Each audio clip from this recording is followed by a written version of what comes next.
ఎలాగున్నారండి? ప్రభు మహాకృపలో మీరందరూ క్షేమమే కదూ?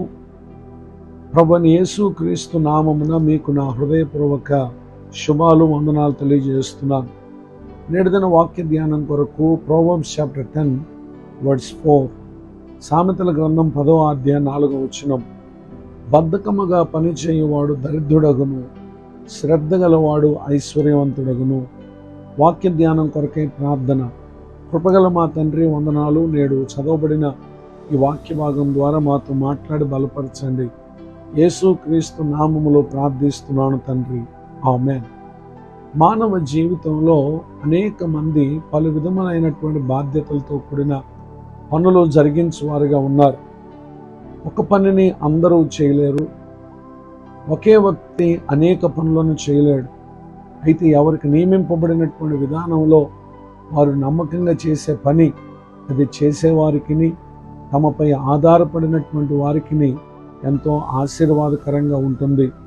దేవుని యొక్క వాక్యం సెలవిస్తున్నటువంటి మాట, ఏ పని మనకు అప్పగింపబడినా దానిని మనం బద్ధకముగా చేయుట, అది మనకు దరిద్రతను కలుగు చేస్తుంది.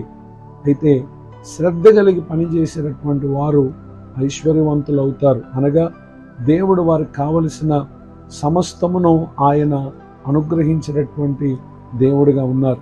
పరిశుద్ధ గ్రంథంలో రాయబడిన ఒక సంఘటన మనం పరిశీలన చేస్తే, second book of Chronicles chapter 31 words 20-21, రెండవ దినవృత్తాంతంలో గ్రంథం 31వ అధ్యాయము 20-21 వచనాలు. హిజ్కియా యూదా దేశమంతటిని ఇలాగున జరిగించి తన దేవుడిని యెహోవా దృష్టికి అనుకూలముగాను యథార్థముగాను నమ్మకముగాను పనిచేయచ్చు వచ్చాను. తన దేవుని ఆశ్రయించుటకై దేవుని మందిర సేవా విషయమందేమి, ధర్మశాస్త్ర విషయమందేమి, ధర్మమంతటి విషయమందేమి తాను ఆరంభించిన ప్రతి పని అతడు హృదయపూర్వకంగా జరిగించి వర్ధిల్లెను. చదవబడినటువంటి ఈ వాక్య భాగంలో హిజ్కియా యూదా ప్రజలకు రాజుగా ఉండి, అతడు తన పనుల విషయంలో మనుషుల దృష్టికి అనుకూలంగా కాదు కానీ మొదట దేవుని దృష్టికి అనుకూలముగా యథార్థంగా నమ్మకంగా పనిచేశాడు.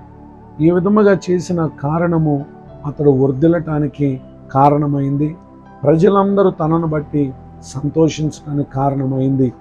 ఈ మాటలు వింటున్న నా ప్రియులకు, మీరు ఏమాత్రము అశ్రద్ధగా మీకు అప్పగింపబడిన పనిని చేయక, నేడు దేవుని వాక్యం సెలవిచ్చినట్లుగా శ్రద్ధగా పనిచేసి మీకును మీ ద్వారా అనేకులకును ఆశీర్వాదం కలుగునట్లు, దేవుని అనుగ్రహించేటటువంటి మేలును మీరు పొందినట్లు పరిశుద్ధాత్మ దేవుడు ఈ మాటల చేత మనల్ని దీవించునుగాక. ఆమేన్. ప్రార్థన. కృపగల తండ్రి, వందనాలు.